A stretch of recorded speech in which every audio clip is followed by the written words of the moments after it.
હું અત્યારે એ જગ્યાએ ઉપસ્થિત છું કે જ્યાં ગર્લ્સ હોસ્ટેલ છે અને જે વિદ્યાર્થીનીનું મોત થયું છે આ એ જગ્યા છે કે વિદ્યાર્થીનીનું મોત થયું છે. હવે અહીંયા ચોંકાવનારી ઘટના અને ચોંકાવનારા સમાચાર એ પ્રાપ્ત થયા કે નોર્મલી સીસીટીવી ચાલુ છે પણ અત્યારના આ સીસીટીવી બંધ હતા. જે દિવસે એટલે કે આજે વિદ્યાર્થીનું મોત થયું છે એ દિવસે સીસીટીવી બંધ હતા.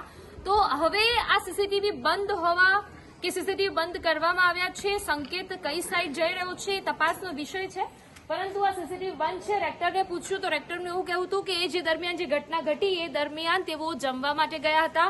સવાલ એ છે કે અગર એ જમવા માટે ગયા હોય તો ગર્લ્સ હોસ્ટેલમાં બીજું કોઈ એમના માટે કોઈ સપોર્ટ માટે કોઈ વ્યક્તિ પણ નહોતું. એ તમામ વિગતો સામે આવી છે.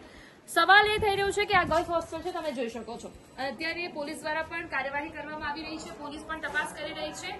હાજર જેટલા પણ તેમના ફ્રેન્ડ્સ છે એમને એવું કહ્યું છે કે એમના દ્વારા દરવાજો ખખડાવવામાં આવ્યો. થોડાક સમય પછી પણ એમને કોઈ પણ પ્રકારનું રિએક્ટ ના કર્યું. એટલે એમના દ્વારા ઉપર એક જાળી હતી, દરવાજા ઉપરની એક જાળી હતી, એના પરથી જોવામાં આવ્યું કે શું થઈ રહ્યું છે અંદર. ત્યારે એ છોકરીએ ગળે ફાંસો ખાઈ પોતાનું જીવન ટૂંકાવી લીધું હતું.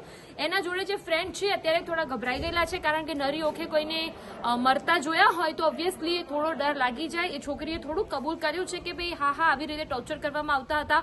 અને કોલેજના દરેક વિદ્યાર્થીઓ એક જ હુંકાર ધરી રહ્યા છે કે અમારે ન્યાય જોઈએ, કારણ કે દરેક વિદ્યાર્થીનીઓને દરેક વિદ્યાર્થીઓને આવી જ રીતે ટોર્ચર કરવામાં આવતું.